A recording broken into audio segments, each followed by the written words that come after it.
Good morning sa ating mga ka-saltwater aquarium dyan. Kita niyo naman sila Nemo at si Dory. Langoy ng langoy. Oh. Sinasalubong nila guys yung current ng tubig sa ating wave maker. You know.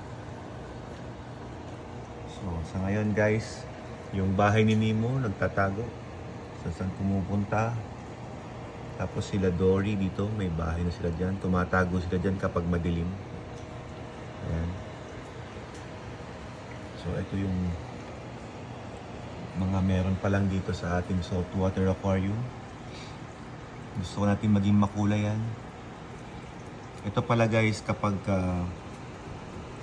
bagong gising, hindi siya umiilaw. Pero kapag yung sinaga na siya ng UV light natin, yan yung ilaw sa taas, bigla siya magiging makulay. Ayun, unti-unti na siyang nagbabago ng kulay.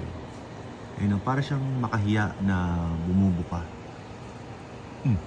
Sila Dory humaharap sa camera. Ayun yung binibidyo natin, yung mga corals na yun. Ang ganda, oh, nakaka-relax, oh. Sarap sa mata, makabawas ng stress.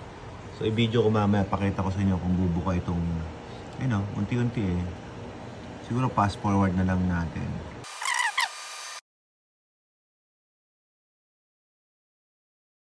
Oh, yan guys, bumuka na. Ganda ng kulay niya, oh. Oh, di ba? At yung isang bato natin, bumuka na rin, oh. So pagka nagbubukas tayo ng ilaw, yan. Mamumukad din siya. Kapag natulog kami, natutulog din siya. Ayan guys, ang ganda na, oh. Nakaka-relax na to.